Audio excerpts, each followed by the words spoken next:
Assalamualaikum warahmatullahi wabarakatuh.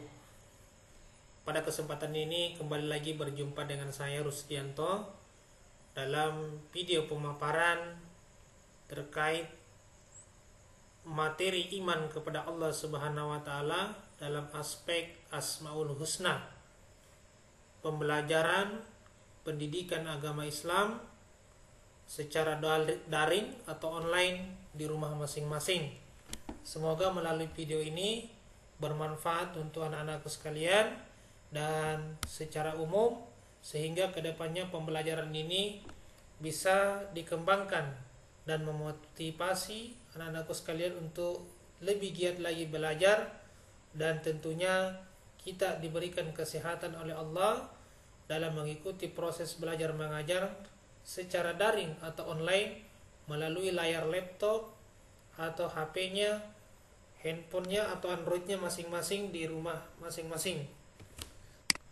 Nah, baiklah, kita melangkah kepada pembahasan tentang rukun iman. Jadi sebelum melangkah kepada pembahasan Asmaul Husna, ada beberapa pembahasan atau pembelajaran yang bisa kita petik daripada iman kepada Allah Subhanahu wa taala. Nah, baiklah, perlu dipahami rukun iman terdiri dari 6.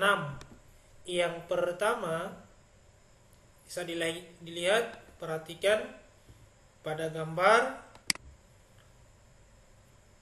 Yang pertama, beriman kepada Allah Subhanahu wa taala. Ya, ini adalah yang pertama. Ya, perlu diingat kembali ya. Yang kedua, beriman kepada malaikat.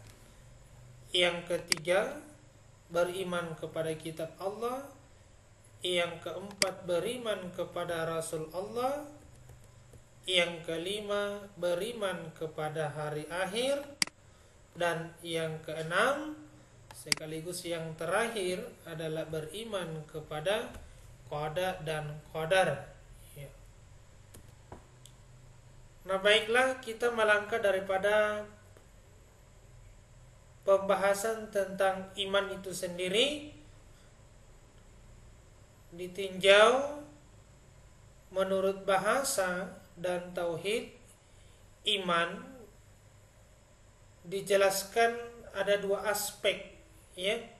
Nah, menurut bahasa sendiri, iman adalah percaya, ya, percaya atau membenarkan.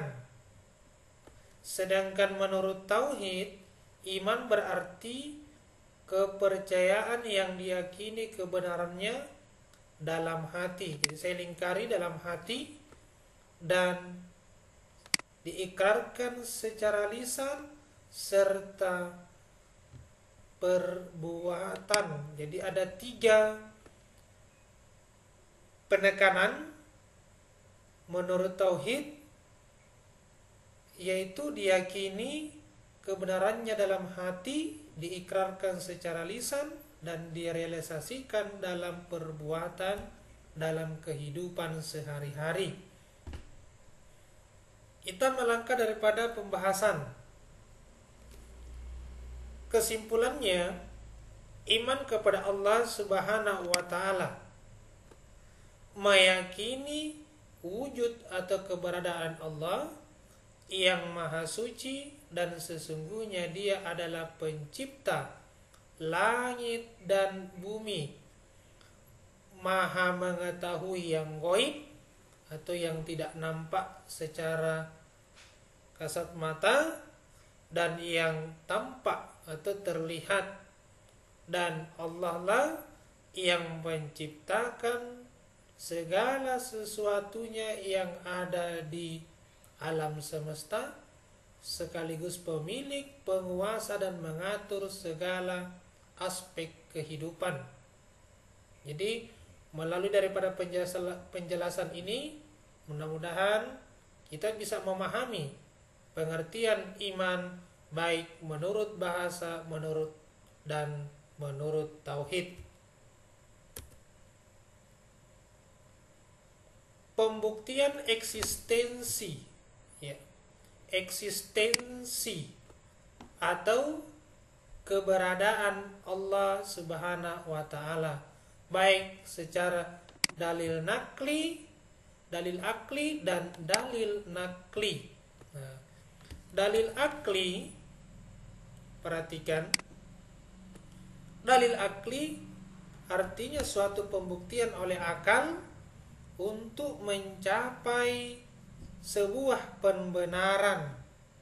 Jadi di sini untuk mencapai sebuah pembenaran yang bersifat pasti akan eksistensi dan kekuasaan Allah. Misal, adanya alam semesta membuktikan adanya pencipta serta keteraturan alam semesta.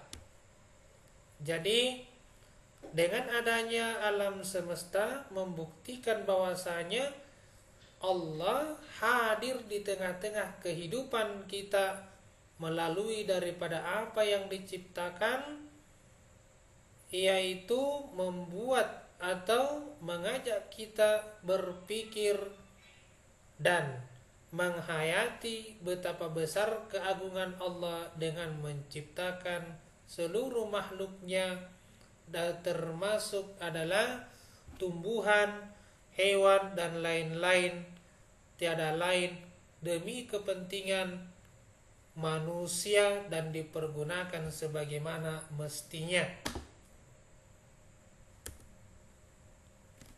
Dalil nakli artinya suatu berita yang bersifat pasti yang memberitakan kepada kita tentang keimanan kepada Allah. Contoh ayat-ayat Al-Quran diantaranya yaitu Quran surah yang kedua atau Quran surah Al-Baqarah ayat 177. Ini ya, bisa dilihat, dibuka Al-Qurannya masing-masing. Quran surah Al-Baqarah ayat 177.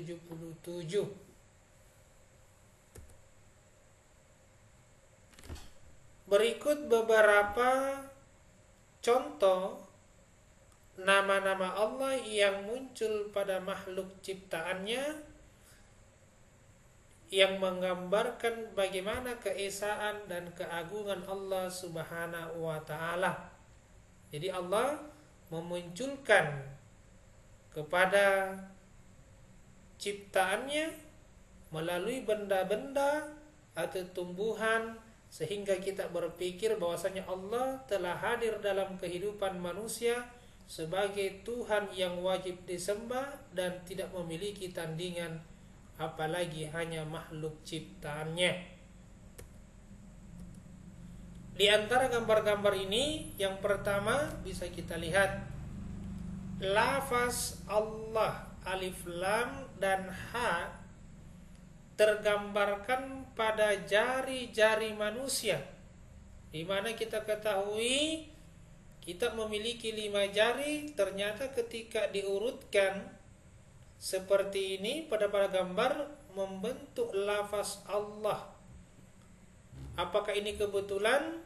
Ini cuma salah satu contoh yang bisa kita pelajari, kita renungkan bahwasanya Allah telah menghadirkan dan memperlihatkan begitu besar keagungannya dan menciptakan segala sesuatu dengan sebaik-baiknya dan penuh dengan ketertiban dan pertimbangan untuk membekali kita pemikiran dan pemahaman bahwasanya Allah betul-betul hadir dalam diri manusia dan kehidupannya.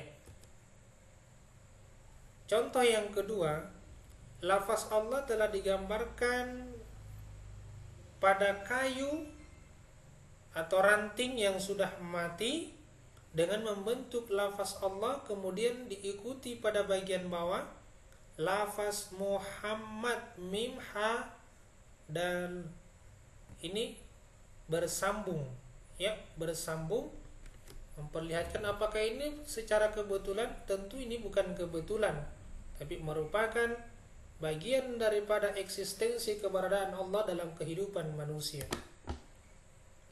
Lafaz Allah digambarkan dalam sebuah batu yang membentuk ukiran atau tulisan alif, lam, dan ha yang bisa kita baca pada video ini. Kita lihat begitu besar keagungan Allah Subhanahu wa taala. Ini terdapat pada dahan atau ranting dedaunan yang membentuk lafaz Allah. Pada awan, ya, ini jelas. Kemudian ikan, lafaz Allah pada sisik ikan.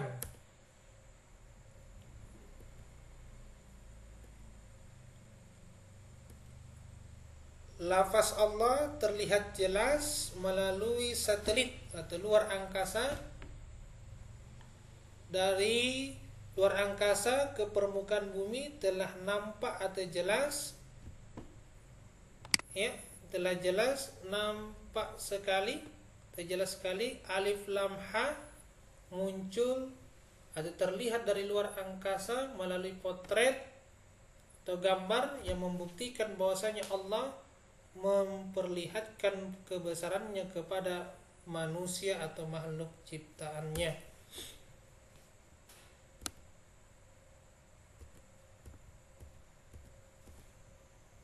Kemudian dalil nakli tentang Allah Subhanahu wa taala. Jadi ada pun dalilnya dalam Quran surah Al-A'raf ayat 54. Bisa diperhatikan. Sesungguhnya Rabb kamu ialah Allah yang telah menciptakan langit dan bumi dalam 6 hari. Jadi Allah telah menciptakan langit dan bumi dalam waktu yang singkat dan sangat mudah baginya. Lalu ia bersemayam di atas ars atau kursi atau kebesarannya atau keagungannya. Dia menutupkan malam kepada siang yang mengikutinya dengan cepat, dan diciptakannya pula matahari. Dengan menciptakan langit dan bumi, kemudian Allah menciptakan dalam waktu yang singkat dan menutupkannya pada malam hari dengan disertai pula matahari, bulan, dan bintang-bintang yang masing-masing tunduk kepada Allah. Ingatlah, menciptakan dan memerintahkan hanyalah hak Allah. Jadi sini jelaskan matahari saja, bulan dan bintang-bintang diciptakan oleh Allah dalam keadaan yang sangat singkat dan mereka tunduk kepada Allah. Ini menciptakan alam saja yang begitu luas diciptakan oleh Allah dalam waktu yang sangat singkat dan sangat mudah baginya. Membuktikan eksistensi Allah dengan sains atau ilmu sains. Manusia dengan akal dan kemampuan yang terbatas, mereka bisa membuat, bukan menciptakannya, membuat perangkat alat elektronik yaitu HP atau Android sebagai alat komunikasi. Ya, ini merupakan inovasi atau temuan. Sedangkan antaranya ini tidak ada apa-apanya dibandingkan Allah. Allah menciptakan alam semesta seluruh termasuk matahari, bintang, bulan, dan seisinya. Di luar angkasa begitu banyak benda-benda yang Allah ciptakan. Jadi kalau kita lihat di sini, manusia tidak ada apa-apanya dibandingkan daripada ciptaannya Allah. Iya. Ini pun manusia mampu membuat handphone atau Android melalui daripada pengetahuan atau akal yang diberikan oleh Allah yang hanya secuil baginya ketimbang kecerdasan atau ilmu Allah yang Allah miliki. Menurut teori Big Bang, yaitu muncul sekitar 50 tahun yang lalu, mengatakan bahwasanya pada dasarnya bumi dan daratan atau daratan dan langit pada awalnya sebelum ada ledakan merupakan satu padu. Ini sudah jauh di sebelumnya sudah dijelaskan dalam Quran surah Al-Anbiya. Ternyata bumi dan langit merupakan pada awalnya dahulu adalah suatu yang padu. Kemudian Allah pisahkan di antara keduanya, kemudian diciptakan air. Diciptakan air untuk sebagai proses awal kehidupan manusia, termasuk dengan makhluk dan tumbuhan-tumbuhan lainnya. Jadi memang pada awal kehidupan itu selalu diawali daripada air. Ya, karena tanpa air maka tidak akan ada kehidupan. Contoh di planet-planet lain, mungkin Mars, Venus dan sebagainya, walaupun ada bebatuan, ada tanah dan langit terlihat juga jelas di sana, tapi karena tidak ada air maka tidak ada kehidupan. Maka betullah dalam surah ini ternyata sumber kehidupan itu adalah air. Oke, kita lanjut. Kita lanjut. Siklus air. Jadi siklus ini adalah perputaran air dari air laut sampai dengan air hujan, menjadi air hujan ya. Perhatikan. Pada tahun 1580 ketika Sir Bernard Palissy membicarakan tentang siklus air untuk pertama kalinya tentang evaporasi air laut atau perpindahan air laut, penguapan sehingga sampai terjadinya air hujan, ternyata Al-Quran sudah jauh lebih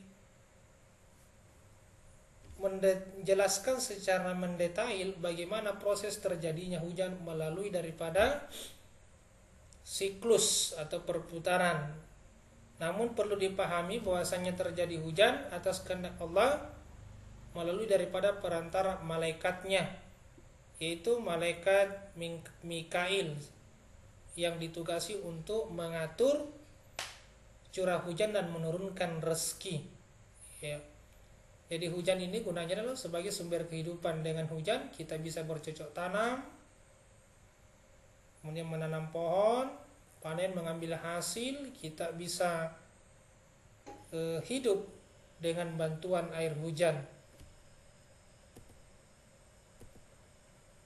Nah, baiklah, tadi pengantar daripada iman kepada Allah melalui daripada tanda-tanda alam yang diperlihatkan kepada makhluknya, kepada manusia agar kita berpikir. Sekarang kita masuk ke materi inti tentang Asmaul Husna. Perlu kita pahami Asmaul Husna dalam Al-Quran ada 99. Ya. Tapi mungkin anak-anakku sekalian belum tahu apa itu Asmaul Husna artinya. Ya, ada dua pengertian menurut bahasa dan menurut istilah. Menurut bahasa, asma berarti nama-nama. Ya. Husna artinya indah atau baik. Jika digabung Asmaul Husna, nama-nama yang baik lagi indah yang hanya dimiliki oleh Allah sebagai bukti keagungannya. Saya ulang, menurut bahasa, Asmaul Husna terdiri dari dua suku kata, yaitu kata asma artinya nama dan husna artinya indah dan baik. Menurut istilah, Asmaul Husna adalah nama-nama yang baik lagi indah yang hanya dimiliki, saya garis datar, yang hanya dimiliki oleh Allah sebagai bukti keagungannya. Artinya kata hanya, Asmaul Husna, nama ini hanya bisa dimiliki oleh Allah. dan tidak akan dimiliki oleh makhluk ciptaannya. Karena yang berhak mendapatkan dan yang memiliki nama yang paten atau yang mutlak hanyalah Allah semata. Ya, makanya ditambahkan di sini kata hanya dimiliki Allah. Nah, baiklah. Kita melangkah dalil nakli Asmaul Husna. Ini dijelaskan dalam Quran surah Al-A'raf ayat 180. Saya akan pandu bacakan. Silakan disimak. A'udzu billahi minasyaitonir rajim. Walillahil asmaul husna fad'uhu biha wazarul ladzina yulhiduna fi asma'i sayujzauna ma kanu ya'malun. Ya.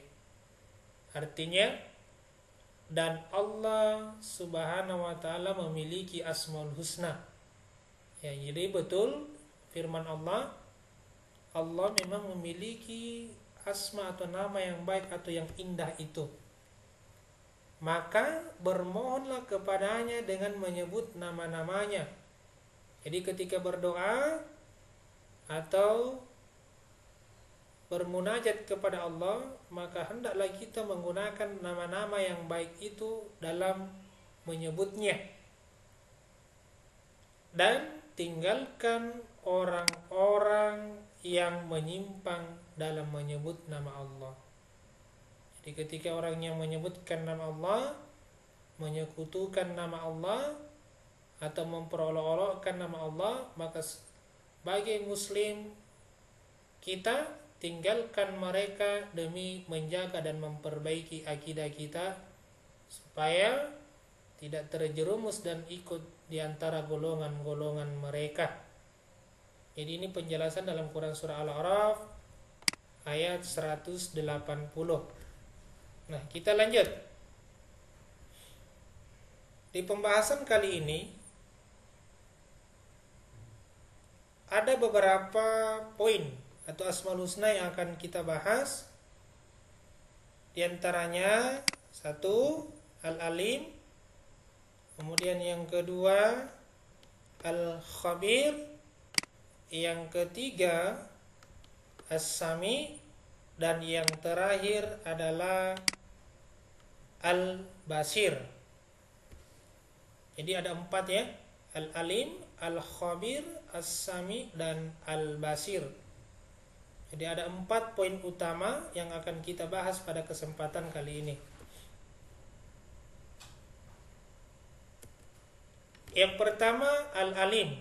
Nah, ternyata Allah memiliki nama yang indah yang dijelaskan atau terdapat dalam Al-Quran, yaitu Al-Alim. Al-Alim artinya maha mengetahui.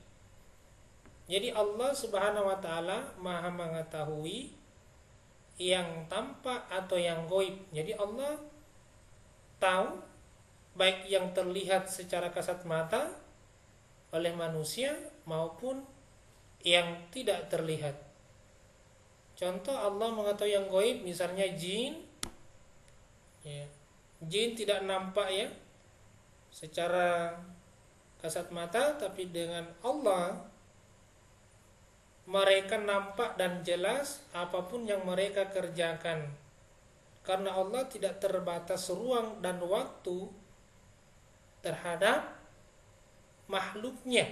Jadi tidak satu pun ada yang kita kerjakan, kita lakukan luput daripada pandangan atau pengetahuan Allah Subhanahu wa taala.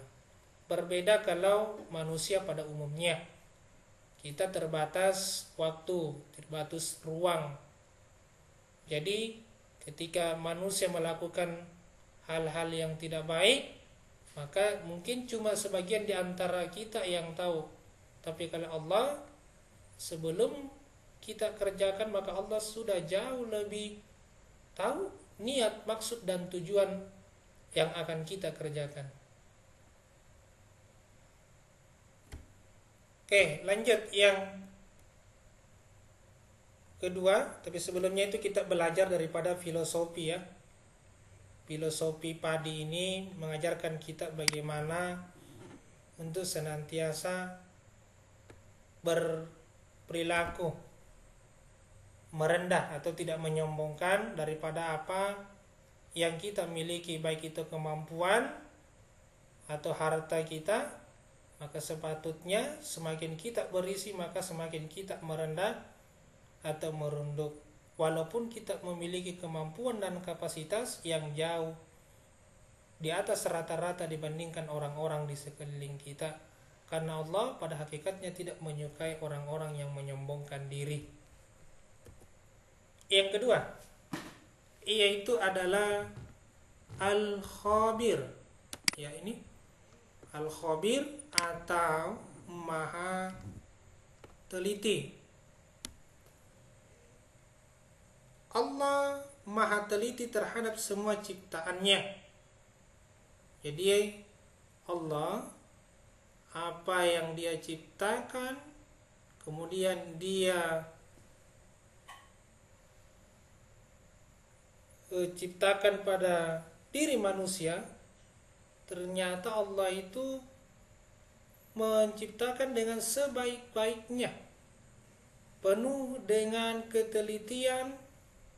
Dengan kata lain, Allah tidak ceroboh seperti pada halnya manusia. Allah menciptakan manusia dengan beberapa, misalnya organ tubuh kita berfungsi dengan baik.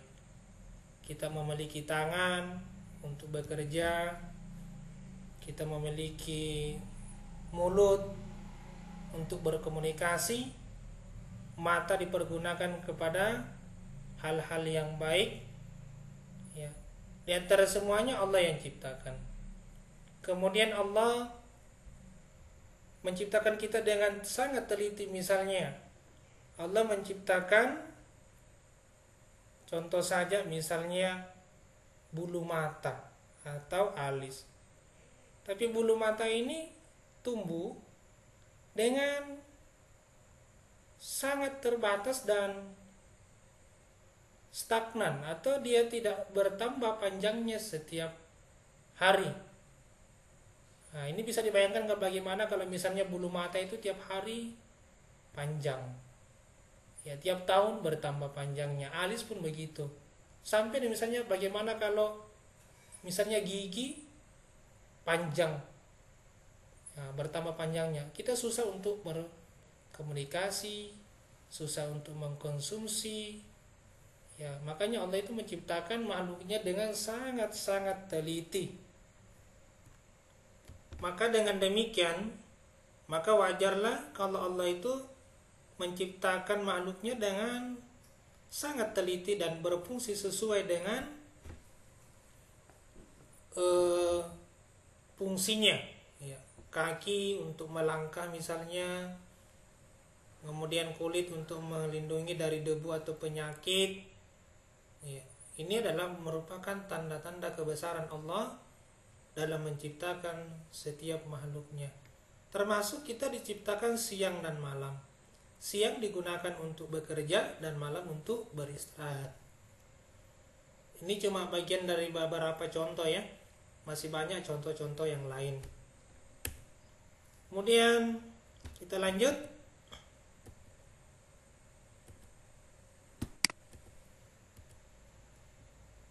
Yaitu As-Sami, artinya maha mendengar. Jadi Allah Subhanahu wa taala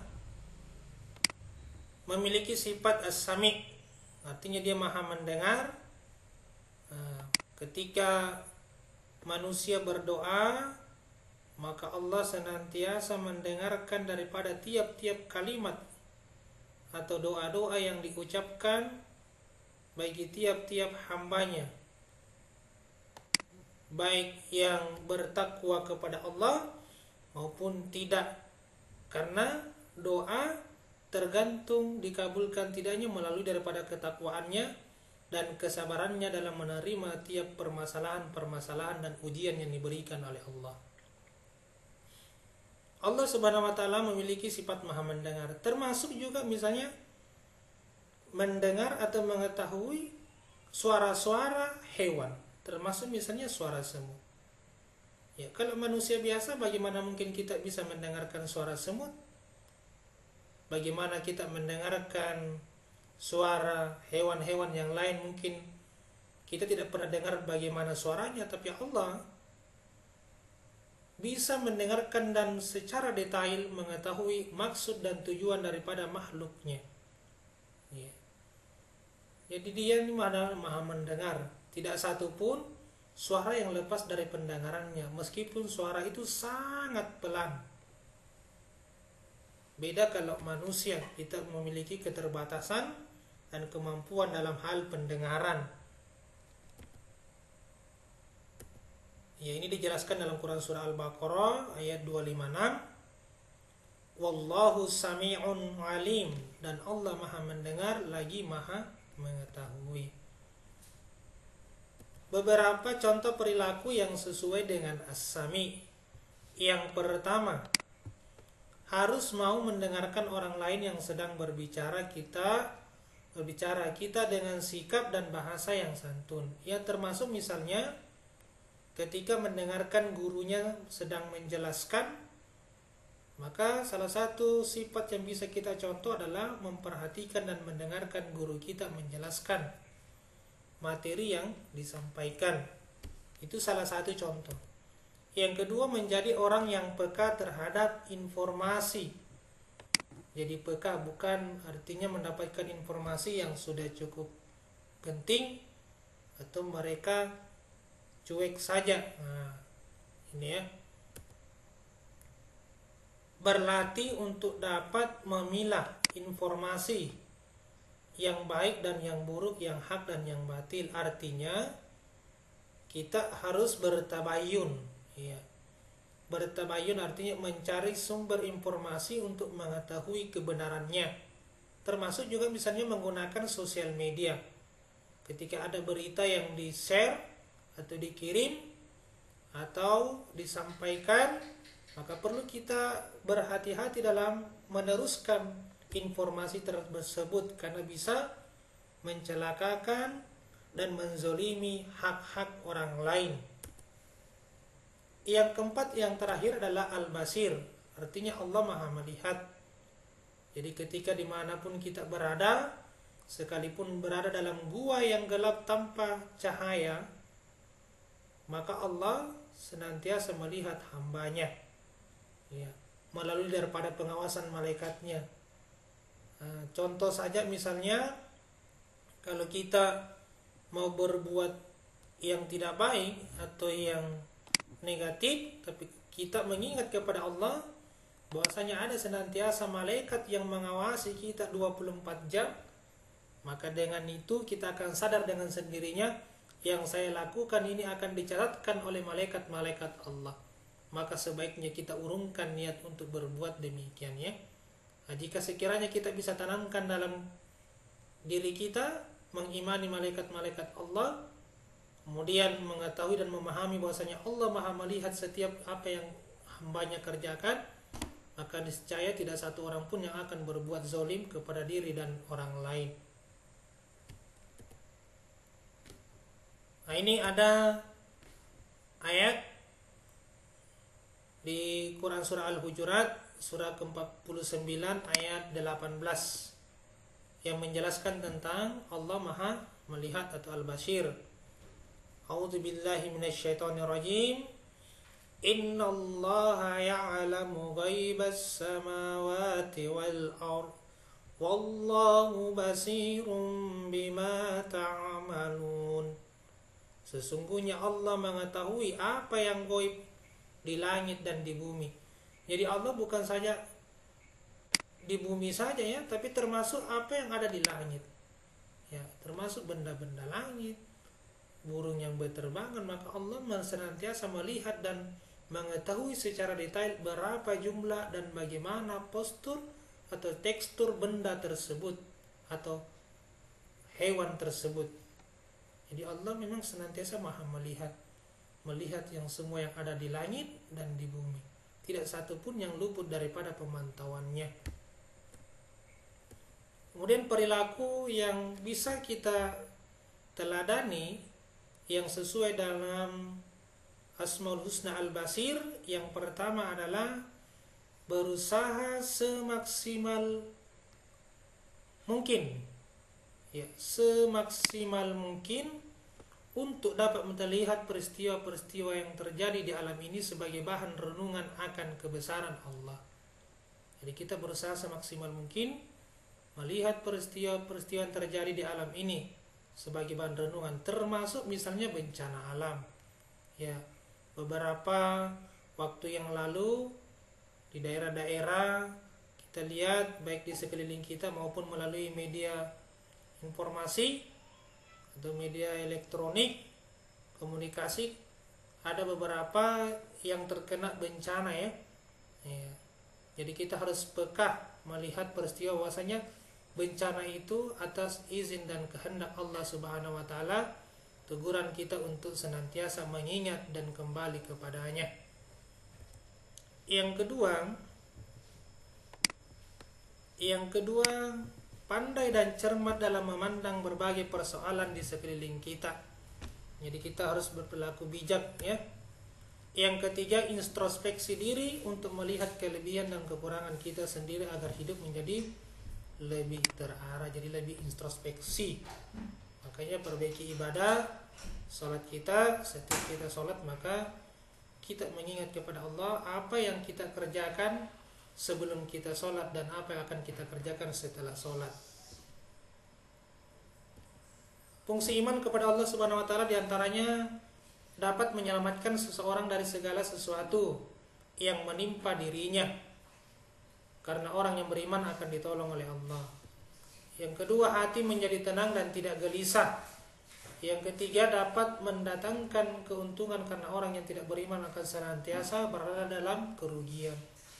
Jadi seperti orang yang berdagang, orang yang tidak beriman itu orang yang merugi, tidak akan mendapatkan apa-apa hingga ia kembali kepada Allah Subhanahu wa taala. Yang keempat, sebagai pengendali perilaku yang dilarang oleh Allah Subhanahu wa taala. Yang kelima, untuk mendorong seseorang dalam beribadah kepada Allah. Jadi untuk memotivasi kita untuk senantiasa beribadah kepada Allah. Yang keenam, sebagai penyesuai diri bahwa pada hakikatnya manusia adalah lemah. Ya, tidak perlu ada yang disombongkan, tidak perlu ada yang dibanggakan, karena segala sesuatu ilmu yang dititipkan oleh Allah hanya sebagian kecil yang Allah miliki, yang daripada yang Allah miliki. Dapat mempertebal keyakinan akan kekuasaan dan keesaan Allah. Ya. Demikian untuk pertemuan atau video kali ini. Semoga anak-anakku sekalian dan teman-teman secara umum bisa mengambil hikmah dan pembelajaran dan kemudian memberikan masukan jika terdapat kekurangan-kekurangan maupun kesalahan-kesalahan, dan diucapkan terima kasih atas banyak perhatiannya. Billahi taufiq wal hidayah. Wassalamualaikum warahmatullahi wabarakatuh.